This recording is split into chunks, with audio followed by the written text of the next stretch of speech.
this place, once it was once part of a rubber estate, the whole area. That was maybe about 40 years ago. Since then I moved in, and over the years did a bit of changes. The old rubber trees, they were not cut down, they died, and other jungle trees, forest trees began to grow, including the bamboo, the banyan tree, and many other trees. Then it did a bit of landscaping, which you can see. Much of the material I used was recycled, including that one there, recycled material. Old houses that were pulled down, got the timber, the bricks were also some very, very old bricks, and the tiles of the roof. So that was done, not so much from, other than from the economic point of view. At that time people were throwing away all these things. They didn't want them. So you could get them at a very low price. And it was also something natural. You felt you would like to use that material. If you ask me why, I wouldn't know why. But they seem to be much better than the new ones, somehow or other. Yeah. So over the years, so this thing just grew over the years. There was no planning. It was all ad hoc, You thought of something and you did it, and that was it. Well, as usual, born, went to school, and then went to university and all the rest of it. I wasn't a very good student. At the university, did several courses out of interest, several subjects. I came back, it's an overseas, so I came back, and then I was teaching for some time. And besides that, I happened to have a small piece of land by the sea, overlooking the sea, and I used to, after school, I would spend a lot of time on that land. It was by the forest. There was a stream, and access was you had to walk up about 300 feet. And so I put a small house there, and I used to spend the evenings and weekends up there by the forest. Nothing in particular, just like another hobby. You like to do it, so you did it. And since you are by yourself, there were you had much more time to yourself. Then I came across some philosophy by J. Krishnamurti. And this thing struck me very strongly because of tradition. I used to do a lot of things, including beliefs, going to the temples and all that. Deep down, I realized I used to force myself to do those things because everybody else did it, and you didn't have that capacity, that intelligence to question those things until I came across a book by Krishnamurti and several other talks given by him. This was an eye-opener. For once, you now began to question tradition. That was a tremendous relief in the sense that it took away a lot of pressure of wanting to do things because society says, because religion says, so you force yourself. Now you can see what it is all about. It's all how it happens. So since then, one got more and more interested in how thought works, how thinking works, how we live, what we live, why we believe in a lot of things, how it holds us so very strongly. Until now it does. Then recently something has also come out. You see, what this Krishnamurti's philosophy was, like a philosophy. But now they have done a lot of brain research and they have shown what he's talking about, what he was talking about. They show how it actually takes place. And another interesting thing was this: Krishnamurti was able to come about with something that Einstein himself couldn't understand in the theory of relativity. He was able to talk about that. And one of the very close associates of Einstein, David Bohm, the professor of mathematics in London University, he also got interested because what Einstein said in his theory of relativity, which was shown mathematically, they couldn't understand how this could happen.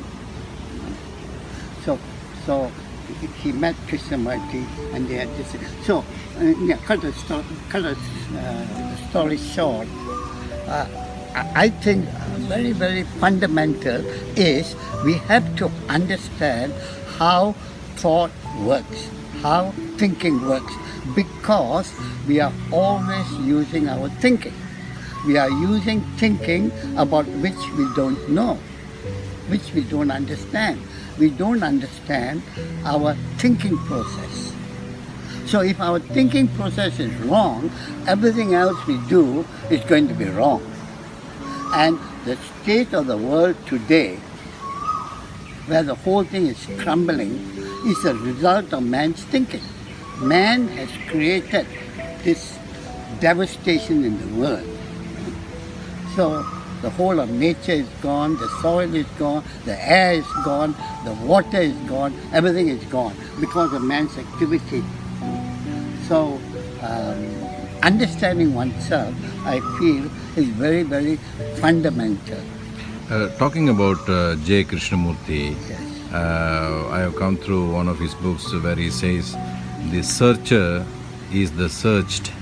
Yes, the searcher is the search. So what is your comment on that? Okay, what do we mean when we say the searcher, that means I, is the searched?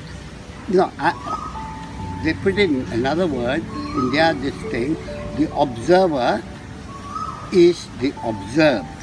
Say I, so how can you say I am the observer, the observed is the tree? How can you say they are one and the same thing? You think the person is mad when you say the observer is the observed, the searcher is. So this is the movement that's going on in our brain, the movement of illusion that takes out a thinker from the thinking. Let's say I'm thinking, what happens is, out of the thinking process, illusory I emerges. Yeah. You know, there is a thinking process going on. Yeah. Out of that, let's say by magic, it seems there is another entity, the I, Yeah. the self. Yeah. So now this I is trying to separate itself out from the other movement of thinking. Yes, You know? yeah. So there's a duality. Yeah. There are two things. Yeah. Actually, there's only one process. Okay. And this is where we are caught in. So it's a kind of two sides of the same stick. Yes, the Right. same stick, but now it appears to be two different processes altogether. Yeah. So I'm caught. How Yeah. can I change that? I think I can change, Yeah. but that thing is the movement. That thing is me. Yeah. That thing is me. Yeah. How can me change me? So this getting caught is a good phrase. When you talk about getting caught in this, looking at things in a different way, how you think the children today in the education system how they are getting caught by this. Yes. How is the child now going in, sitting in the classroom? How is this thing put into the child? How is it caught in it? This is what he says, you know. So, let's say the child is there in the classroom, A and B. If the child is asked to compete with B, what are we doing? We are building the self, Yes, isn't it? Yeah. You be better than that. yes, So we are creating a division by competition, yeah, by rivalry. You be the best student. Yeah. So you're building the self, yes, which is actually one process now. We are emphasizing a duality, the child versus the rest. yeah, So as the child grows up, this becomes stronger and stronger year by year. Yeah. You can imagine a child, this sort of thing is going on day in, day out for 12 years. correct. So the child is going to be a very strong, egoistic person Yeah. at the end of 12 or 15 years. Because we are drumming it all the time. You must excel. You must compete. You must be the best student. You must, win the race. Yeah. All the time it's you. yeah. We are putting this thing in the child. So what are the other issues that you find in the present education system, other than this, building up competition? Yeah, the other issue is because of this self being emphasized, the student as it grows up is only thinking about itself. It's not thinking about the other people. It's not thinking about nature. It's not thinking about the world. So it's only thinking of what I can get. Yeah. So when it thinks like that, of course it's going to destroy nature. It's going to be cruel. It's not going to be friendly. Yeah. There's going to be antagonism. And then also in the relationship with people, is also trying to make use of people. I want something for myself. Yes. So I have a wife, a family, my family, it's mine. So actually this person, he may tell his girlfriend, I love you, but deep down he's making use of her. And vice versa. Yeah. She's also making use of him. Okay. And they use the word love to cover up something that's very ugly. Yeah. This is the beauty of illusion. You see how well it works. The genius of it. Yeah. So actually, this study of this thing is a very interesting study because the way it works is a very ingenious process. Yeah. You marvel at it, how clever it is. It puts man in a certain position until he can't get out of it. He can't get out of it. He will try to get out of it, but he doesn't get out of it. So how do you connect J. Krishnamurti and present education system creating illusions? Because the present education system is such to create illusion. What Krishnamurti says now is, don't do that. In the child, there's not only the intellect, there's the bigger thing of the child, the natural thing in the child, the curiosity in the child, wanting to find out, wanting to play, wanting to look at things, wanting to feel things. When the child is doing this, the senses are being developed. And this creates a contact with the rest of nature. You see, when it looks at a tree, looks at the animal, when it looks at it, there's a connection between the animal and the tree. The two become one thing. So with this, there's a natural process of caring for the tree, caring for the animal, caring for another human being. It's a very natural process. Nature itself, because the whole of nature is interrelated. Nature doesn't break itself up. Outwardly it may appear a tree, the water, the air as being separate. But actually the tree is related to the soil, is related to the air, and vice versa. The whole thing is interconnected. There's actually no separation. There's no I in the tree. There's no I in the water. There's no I in the land. They're all very, very, but to us they appear to be separate. But then why do you think the present education system exists today as it is? Why it happens? Why does the humanity has created such a system? Why has humanity created such a system. Well, this is what they say. How did it all happen? Why did it happen? So they come up with this man having made a wrong turn, meaning instead of using his senses, creativity and intelligence, he moved away and went into the intellect, Okay. went into thinking process. Okay. Thinking has got only a very small part to play in life. Now it has become an enormous thing. Yeah. And when that thing takes over, then what the result is today, Yeah. what the world is today. Okay. But if the senses were allowed to develop, Yeah. looking at trees, feeling the tree, feeling for the earth, that sort of thing develop, then the child naturally grows as being part of the whole system. Okay. So what happens when a child from a classroom is brought into a nature? What dynamics it brings out? Yeah. So in the classroom, Yeah. the child is mainly concerned with thinking. Okay. Thought is in operation. I want this, I want that, I must achieve, I must know my lessons. Thought is all, thinking is in operation. Okay. Now when you take the child to nature, Okay. the child now is looking here, Yeah. looking there, listening to the song of the birds, Yeah. feeling the earth. Yeah. So now his senses are working. He's feeling, Yeah. he's listening, Yeah. he's looking. So now the thing in operation is something different altogether. It's not the intellect. It's not thinking. Yeah. You see, when you're looking, you can do the experiment. When you're looking at something, you're not thinking. Yeah. But we think we are thinking. We're not. You're looking. You're feeling something. You're not thinking. That you get the sense of feel. Yeah. Huh? When you touch something hot, you get the feel of hotness. Yes, yeah. It's not thinking. Yeah, yeah. So now when the child goes to nature, the senses begin to develop. And they found this. A child, when it goes to nature, its whole behavior changes for the better. It becomes more caring, more compassionate, and more intelligent. More intelligent because it is looking. You know, when anybody discovers something, it's a result of observation. Say the discovery of penicillin is a result of observation of a culture plate. It's not the result of thinking. So discovery is not from thinking, it's from observation, the use of the senses.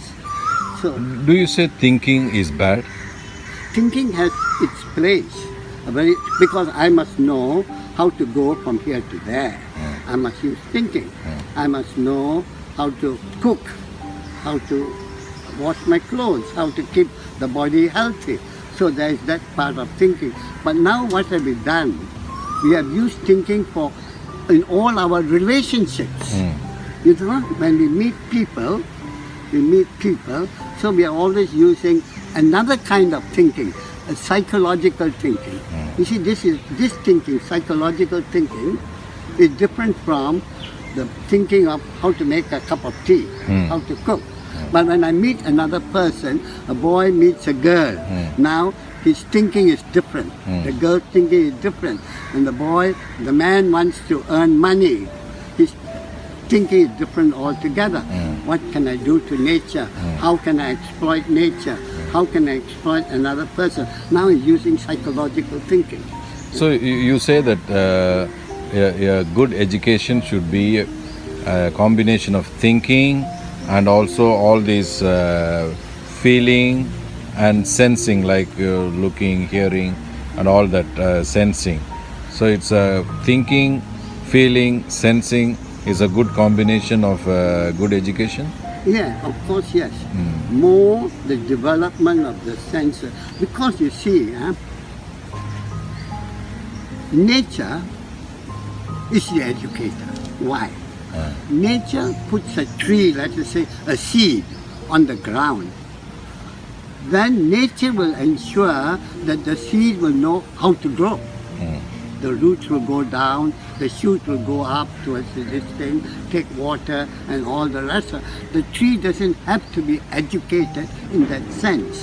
The animal knows the cow gives birth to a calf, then the cow will just nudge the calf a little bit, but the calf now knows how to go and look for food, how to run, how to walk, how to go and look for food. So nature ensures that the young know how to live through the use of the senses. Yeah. Very common sense, isn't it? Yeah. A thing comes onto this planet, it will know how to live.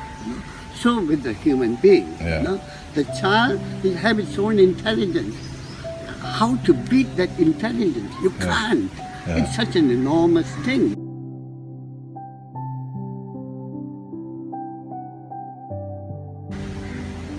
Our education system is obvious. Now, the state of the world today is the result of the intellect, our education system. Meaning, the educated people have, to a very large extent, brought this about. Modern this thing, cutting down the forest, all the things, polluting the air, the result of factories and all that. Our way of thinking is a result of education. Every society wants to continue, so it has got an educational system to fit into society. The education system is not interested in the welfare of the child. The education system is interested in making the child fit into society, making it a cog in the machine. It's not interested at all in the child, no. So what happens? The child grows up like that. And the result is what? The world as it is not going to go on, doesn't look like it, going to go on much longer at the rate it is going. So isn't it necessary to have an education system where we don't destroy the earth? We don't destroy the earth. So, which means we have to care for things. We have to look after things. Only take what we need and live happily. That is the main thing. Now, for that, the senses have to develop. The child has to go to nature, feel nature, hug nature, and nature in return. Nature in return put something into the child, or rather the child becomes part of nature. Then the problem is solved. Very naturally. Very, very naturally.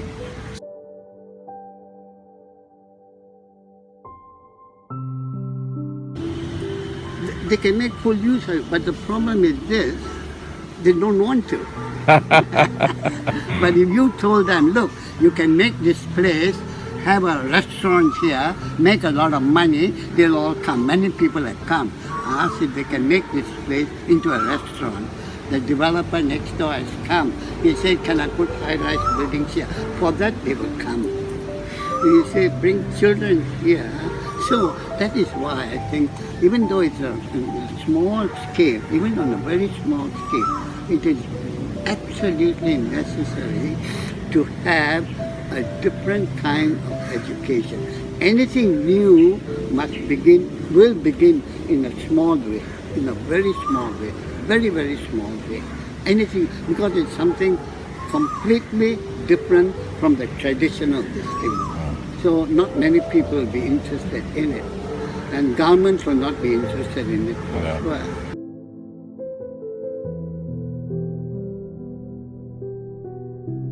Such a school, I think such a school, the surroundings must be right, the teachers must be, most important are the teachers and the surroundings. Then the next thing is the curriculum. What are you going to teach the children? Okay, they are living in this society, so they must know the mechanics, the technical part of it, not the psychological part of it. The technical part of it, they must know their mathematics, a bit of science, geography, history, and all that. In addition to that, we must encourage in them a different kind of thinking. They must learn how to question a lot of things, how to inquire, how to ask questions, the right kind of questions. So encourage this sort of thing. And I think children are naturally curious. You know, they are very natural. You don't have to put it into them. It is there. Only we smother it. We have to allow that to grow. Yeah. That natural curiosity, their joy of living, their sense of wonder, and so forth. You know, and also the natural learning process. They will naturally want to learn everything. They're curious. So in their mathematics or geography or history, they're also curious. Yes. It's only how we teach them. Yeah. You know, the trouble is the teacher. The teacher is the important thing, not the student. Okay. If we can have a place with a few people who are really interested in it, they must be interested in it in the sense that they must give their life to it. They must be really dedicated.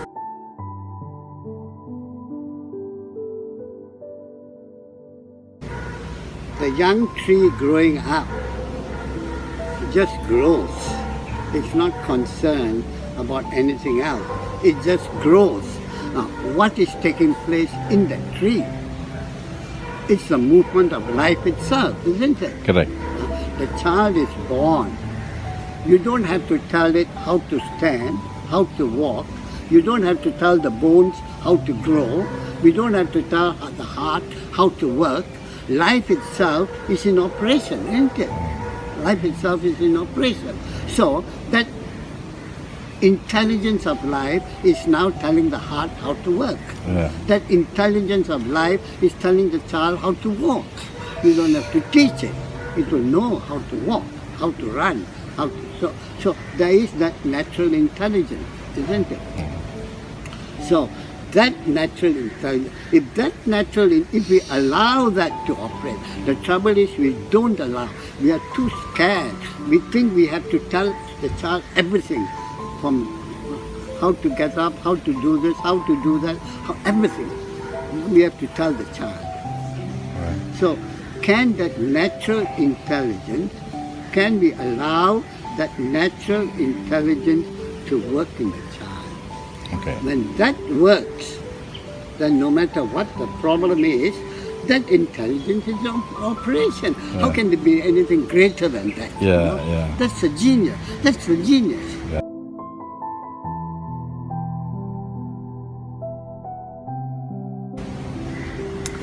What is that? So your question is, what is the thing in a person as it goes on in life will do always the right thing, isn't it? Right. What will it do to do? What is it that will do the right thing? Okay, in the first place, is our education, are we who are educated, are we doing the right thing? Are the educated people doing the right thing? Obviously not. Why is it they are not doing the right thing? Because they are doing what education has taught them to do, what society has taught them to do, and that, as a result, that's the world today. On the other hand, if we can allow intelligence to operate in them, then naturally, whatever they do will be the right thing. Just as here the intellect has been educated, has taken control, and the intellect is telling them what to do, destroying the earth. The same way, if the intelligence is allowed to operate, then intelligence will tell them what to do. That is the deciding, that is the operating factor. And when intelligence is holistic, so no matter what they do, they'll be holistic in nature. The whole of nature is whole. The whole of life is taken into account. So whatever they do will be the right thing, because intelligence now is in operation. It's not a man-made thing. The intellect is a man-made thing, but intelligence is much vaster. It's very, very big. It's holistic. It incorporates everything in life.